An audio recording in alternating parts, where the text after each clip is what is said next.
বুক cafe বুক রিভিউয়ের আজকের পর্বে দারুণ দারুণ নিউজ রয়েছে। পূজাবার্ষিকীর খবর থেকে পত্রভারতীর বড় ছাড় নিয়ে আজকে কিন্তু ভালো ভালো খবর পেয়ে যাবেন। চলুন তাহলে দেরি না করে শুরু করা যাক। প্রথমেই রয়েছে পত্রভারতী থেকে প্রত্যেক শনিবারে ছাড়বেলা চলছে এবং প্রতি শনিবারে 30% ছাড় দেওয়া হবে। বর্ধমান, কৃষ্ণনগর, জলপাইগুড়ি যে সমস্ত আউটলেট রয়েছে সেগুলোতে সমস্তটাই পাবেন। এবং স্পেশাল বিষয়টা হচ্ছে বর্ধমানে 29শে জুন এই শনিবারে দেখুন খুব ভালো ভালো নামি দামি লেখক উপস্থিত থাকছেন। সিদ্ধার্থ চ্যাটার্জি তোপসে, এনার লেখা রিসেন্টলি প্রথম তোপসে, যেটা ফেলুদার প্রথম তোপসে, সেটা আমি কিন্তু চ্যানেলে দেখিয়েছি। একবার রিভিউটা দেখে নেবেন কেনার আগে, কয়েকটা ভিডিও আগেই আছে জাস্ট। অভীক সরকারের বেশ কিছু ভালো ভালো বই ওনাদের তরফ থেকে রয়েছে। তারপরে ত্রিদীপ কুমার চট্টোপাধ্যায় তো রয়েছেন ওনাদের কর্ণধার, এবং অবশ্যই সৈকত মুখোপাধ্যায় উপস্থিত থাকছেন, যার নীল চ্যাটার্জি সিরিজ কিন্তু খুবই বিখ্যাত। বুধদা রুবিক সিরিজটাও খুব বিখ্যাত। কাজেই আপনারা কিন্তু অবশ্যই এই দিনকে উপস্থিত থেকে ওনাদের সাথে পরিচয় করা, আলাপ করা, স্বাক্ষর নেওয়া এবং সেলফি তোলা সমস্তটাই করতে পারবেন। তো অবশ্যই চলে যেতে পারেন। এর পরের আপডেটটা রয়েছে খুশির হাওয়া থেকে। খুশির হাওয়ার পূজাবার্ষিকী 1431-এর প্রচ্ছদ বদলে গেল এবং নতুন এই প্রচ্ছদটিকে রাখা হয়েছে। গত কয়েকদিন আগে প্রচ্ছদ ছিল পাশে দেখাচ্ছি আমি সেইটা, তো তারপরে চেঞ্জ করে বর্তমানে এই প্রচ্ছদটা রাখা হয়েছে। তো এই খবরটিও আপনাদের সামনে প্রেজেন্ট করলাম। দ্বিতীয় প্রচ্ছদ মানে নতুন যেটা হয়েছে সেটা বেশি ভালো লাগছে আমার। তো দেখা যাক সামনে কীরকম হয়। এবং বলে রাখি, খুশির হাওয়া পত্রিকার জন্য ইলাস্ট্রেটর চাওয়া হচ্ছে এবং আপনারা যারা ইলাস্ট্রেশন ভালো পারেন তারা কিন্তু যোগাযোগ করতে পারেন। ওনারা এই টাকা লভ্যাংশ সবটাই কিন্তু বজবজের দুস্থ ছাত্রদের জন্য, ছেলেদের জন্য খরচ করেন। ফলে ইলাস্ট্রেশনটা কিন্তু বিনামূল্যেই হবে, আমার কি একটা স্বইচ্ছায় করা আর কি। তো এই শর্তে যদি করতে চান অবশ্যই কেউ করতে পারেন। ওনাদের কিন্তু বিজ্ঞপ্তি অফিসিয়ালি প্রকাশ হয়েছে। তো যাই হোক, এগিয়ে যাচ্ছি পরের আপডেটের দিকে। পরের আপডেট রয়েছে পূজাবার্ষিকী নিয়ে। পূজাবার্ষিকী নিয়ে আমি আগের ভিডিওতে দেখিয়েছিলাম যে নতুন কোন কোন পূজাবার্ষিকী আপনারা কিনতে পারেন, কোন কোন পূজাবার্ষিকী প্রতি বছর প্রকাশিত হয়। এবং সেই জায়গা থেকে একটা খুব ভালো এক্সক্লুসিভ নিউজ, অন্তরীপ যে পত্রিকার জন্য অনেকেই মুখ খেয়ে থাকেন শারদীয়ার সংখ্যাটা, তার কিন্তু একটা বিজ্ঞাপন এখানে প্রকাশিত হয়ে গেছে। প্রথম বিজ্ঞাপন বলা ভালো, শারদীয়ার সেরা উপহার, এরকম করে লেখক সূচি প্রকাশনী। তবে আশা রাখছি কয়েকদিনের মধ্যে আস্তে আস্তে লেখক সূচি আমরা জানতে পারবো, প্রচ্ছদ প্রকাশিত হয়ে যাবে। এগিয়ে যাচ্ছি পরের আপডেটের দিকে।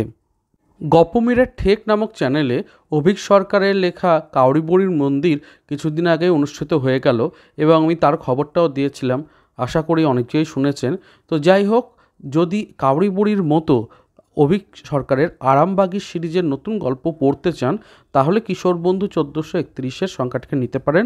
ওখানে গৌরী নামে একটা লেখা এসেছে। আর যদি অভীক সরকারের ভালো লেখা পড়তে চান আমি বলবো আপনি কিনে নিন দ্বীপ প্রকাশনীর প্রেতযক্ষ। এই প্রেতযক্ষ বইটির রিভিউ আমার চ্যানেলে রয়েছে, তো সেটা দেখে নিন। ওখানে কিন্তু ছোট গল্প রয়েছে, বড় গল্প রয়েছে, হাঁড়িকাট নামে একটি গল্প রয়েছে, আবার অভীক সরকারের কাউরি বুড়ির মন্দিরটাও রয়েছে। কাজেই ওই বইটা দ্বীপ প্রকাশনীর কিনলে কিন্তু একসাথে সমস্তটাই কভার হয়ে যাবে আপনার। তো আশা রাখছি যে আপনি ভিডিওটা দেখে নেবেন। আমি চেষ্টা করছি নিচে লিঙ্কটা দিয়ে দেওয়ার। এগিয়ে যাচ্ছি পরের আপডেটের দিকে। আসছি আরও একটা ছাড়ের খবরে। তো ছাড় অবশ্যই এখন আস্তে আস্তে চলবে, কারণ পূজাবার্ষিকী প্রকাশ হওয়ার আগে কিছুটা ছাড়ের এরকম একটা পর্ব থাকে। খড়ি প্রকাশনী থেকে সমস্ত বইয়ে 30 থেকে 50% ছাড় দেওয়া হচ্ছে। গত পর্বেই আমি মনে হয় পুরীর কথা বলে একটা বই দেখেছিলাম, একজন জানতে চেয়েছিলেন পুরীর কথা কোন প্রকাশনীর, আমি তাকে রিপ্লাইও করে দিয়েছিলাম। তো খড়ি প্রকাশনী এবং পুরীর কথা বলে শুধু নয়, ভুবনেশ্বরের কথা, পুরীর কথা, কোণারকের কথা বলে একটা মন্দির কথা বলে সিরিজ রয়েছে, খুবই ভালো সেটটা আমার কাছে রয়েছে খড়ি প্রকাশনীর। এবং অন্যান্য নন ফিকশনের ওপর খুব ভালো কিছু কাজ রয়েছে, হার্ড কভারের ওনারা বই তৈরি করেন, প্রিন্ট কোয়ালিটি, পেজের কোয়ালিটিও বেশ ভালো আমার অভিজ্ঞতা থেকে। তো আপনারা খড়ি প্রকাশনীর সমস্ত বইগুলোতে যখন এতটা ছাড় পাচ্ছেন 7 জুলাই পর্যন্ত, অর্ডার দিয়ে দিতে পারেন ওয়েবসাইটে। নিচে ওয়েবসাইটটা লেখা রয়েছে, আপনারা দেখে নিন কীরকম রয়েছে, আপনাদের পছন্দের জনরা অনুযায়ী অর্ডার দিয়ে দিন। এগিয়ে যাচ্ছি পরের আপডেটের দিকে। কম কথা 2 নামে যে নতুন পত্রিকাটি আসতে চলেছে কমিক্সের ওপরে, বাংলা প্রথম কমিক্স রঙিন কমিক্স বলে ওনারা প্রচার করেছিলেন। তো তার যে দ্বিতীয় পার্ট, তো দাম রাখা হয়েছে 200 টাকা। এখানে কার কার লেখা থাকছে তার কিছুটা বিষয় রয়েছে। 5টি জমজমাট বড় কমিক্সের দাবি ওনারা রাখছেন। শান্তনু মিত্র, সম্বরণ দাস, ইন্দ্রজিৎ কানুনগো, সুরাজ দাস, লগ্নজিৎ প্রধান। এদের মধ্যে ইন্দ্রজিৎ কানুনগো রীতিমতো কমিক্স নিয়ে চর্চা তো করেন এবং ওনার গত পর্বে মানে কম কথাতে গত পর্বের লেখাটা আমার খুব ভালো লেগেছিল। তো দেখা যাক সামনে কীরকম কী আসতে চলেছে। এগিয়ে যাচ্ছি পরের আপডেট দিকে। এর পরের আপডেটটাও বাংলা সাহিত্যের পক্ষে গর্বের একটা দিনের, কারণ আমি আগের পর্বেই জেনেছিলাম দীপান্বিতা রায়ের পুরস্কার তিনি পেয়েছেন দাদুর অ্যান্টিডোটের জন্য, এবং সে গল্পটাও আমি রিভিউ করেছিলাম কোনো একটি পর্বে। তো যাই হোক, শুধু তাই নয়, সুতপা চক্রবর্তীও কিন্তু কবিতার জন্য পেয়েছেন পুরস্কার। তো অবশ্যই এনাদের সম্পর্কে বা এনাদের বই সম্পর্কে আপনারা যদি দেখতে চান অবশ্যই আমাকে কমেন্ট করবেন। আর দীপান্বিতা রায়ের মোটামুটি 10-12টি বই নিয়ে, সেটা আনন্দের হোক, শিশু সাহিত্য সংসদের হোক, সমস্তগুলোকে নিয়ে একসাথে আমি একটা বই রিভিউ করার একটা চ্যানেলে খুব শীঘ্রই আসছে, ওটাকে অবশ্যই দেখবেন। তাহলে দীপান্বিতা রায়ের রেকমেন্ডেশন আপনাদের কাছে তৈরি হয়ে থাকবে। খুব সহজেই ওনার বইগুলোকে কিনে নিতে পারবেন, আর আমি সামারি আপও করে দেবো গল্পগুলো কেমন আছে কী আছে সবটাই। তো অপেক্ষা করুন, কয়েকদিনের মধ্যেই চ্যানেলে আসবে। যাই হোক, এগিয়ে যাচ্ছি পরের আপডেটের দিকে। বিভা প্রকাশনীর কালচক্র বলে যে নতুন বইটি ছিল সেটা তো পিছিয়ে গেছে ডেট, কারণ ওনার লেখা সায়ন্তন প্রতিদ্বন্দ্বী লেখাই এখনও পর্যন্ত অনেকটা বাকি রয়েছে আর কি, মানে কিছু ফিনিশিং বাকি রয়েছে। তো এরকমই একটা ঘটনা ঘটলো এলএফ বুকস থেকেও। উড়নচণ্ডী নামে যে 5 নম্বর সিরিজটা আছে সেটার তারিখও কিন্তু পিছিয়ে গিয়ে 29শে জুন করা হয়েছে। তো ডেট সবসময়ই পিছোচ্ছে বিভিন্ন ক্ষেত্রে, এবং এটা কিন্তু একটু সমস্যার, কারণ পাঠকেরা অপেক্ষা করে থাকেন, প্ল্যানিং করে থাকেন কোন বইটা আগে কিনবেন পরে কিনবেন। যখনই একটা ডেট পিছিয়ে যায় তখনই কিন্তু একটা সমস্যা হয়ে থাকে, কারণ 29 তারিখে আবার পত্রভারতীর ছাড় দিচ্ছে, কাজেই অনেক পাঠক চেষ্টা করবেন পত্রভারতীরও কিছু বই কিনতে। তো এইরকম একটা করলে কিন্তু একটা জটলা জায়গা তৈরি হয়। তো যাই হোক, এই খবরটিও জানিয়ে রাখলাম। যারা এলএফ বুকস থেকে উড়নচণ্ডীর অপেক্ষায় ছিলেন তাদের জন্য ছিল এই আপডেট। যারা লেখালেখি করতে পছন্দ করেন তাদের জন্য ভালো সংবাদ রয়েছে, কারণ ভূতের গল্পের প্রতিযোগিতা নেওয়া হচ্ছে পত্রপাঠ থেকে। পত্রপাঠের পেজ কোয়ালিটি খুব ভালো হয়, আমার কাছে পত্রপাঠের 2-3টে বই আছে, ওনাদের বাঁধন এবং অন্যান্য বিষয়গুলো ভালো। তো আপনারা নিশ্চিন্ত দিতে পারেন। 2500 থেকে 4000 শব্দের মধ্যে ভূতের গল্প জমজমাট করে লিখে নিন, দিয়ে টাইপ করে পাঠিয়ে দিন। এই যে ইমেলটা রয়েছে এখানে, লেখা অবশ্যই মৌলিক হতে হবে এবং অপ্রকাশিত হতে হবে। কোথাও আপনি আগে দিয়ে দিয়েছেন এরকম অবশ্যই দেবেন না।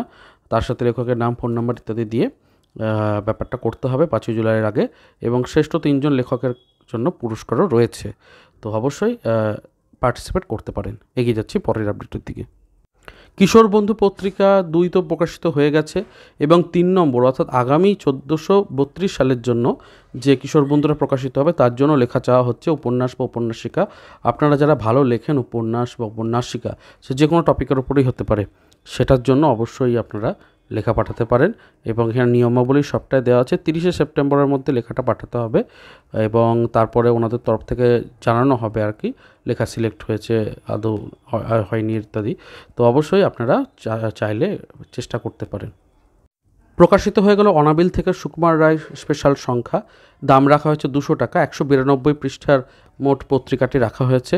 তো আপনারা যারা চাইছেন তারা বইঘর.in থেকে এই পত্রিকাটিকে আনিয়ে নিতে পারেন। এছাড়াও কলেজ স্ট্রিটের বেশ কিছু দোকানে কিন্তু বর্তমানে অ্যাভেলেবেল রয়েছে। সূচিটা আমি এখানে জুড়ে দিলাম। আগামী রবিবারে সানডে সাসপেন্সে আসতে চলেছে ডিটেকটিভ ব্যোমকেশ বক্সির রক্তের দাগ নামক গল্পটি। তো শরদিন্দু বন্দ্যোপাধ্যায়ের রক্তের দাগ নামক গল্পটি আসতে চলেছে, অপেক্ষায় রয়েছি, দেখা যাক কীরকম হচ্ছে। তো এই আপডেটটিও এক্সক্লুসিভলি দিয়ে দিলাম। এগিয়ে যাচ্ছি পরের আপডেটের দিকে। তো শেষ হলো আজকের পর্ব। চেষ্টা করলাম বিভিন্ন আপডেটগুলিকে আজকে তুলে ধরতে, এবং তার সাথে অবশ্যই বিগত পর্বে পূজাবার্ষিকী কী কী রয়েছে এবং কোন পূজাবার্ষিকীর দাম কীরকম হয় তা নিয়ে আলোচনা করেছি। আনন্দমেলার নতুন সংখ্যা নিয়ে আলোচনা রয়েছে। এছাড়াও অন্যান্য আপডেট তো চ্যানেলে দিয়েইছি, তো সেগুলোকে অবশ্যই দেখবেন। বইয়ের সাথে জুড়ে থাকতে অনেক সুবিধা হবে, এবং বেশ কিছু বইয়ের রিভিউও তুলে ধরেছি। এবং এগুলো দেখতে থাকলে আশা রাখছি যে পূজাবার্ষিকী কিনতে এবং আগামীতে বই মেলাতেও কোনো অসুবিধা হবে না। তো এই ছিল আজকের পর্ব। ভালো লাগলে লাইক করবেন, শেয়ার করবেন, সাবস্ক্রাইব করবেন। দেখা হচ্ছে পরের পর্বে। ভালো থাকুন, সুস্থ থাকুন আর বই পড়তে থাকুন। ধন্যবাদ।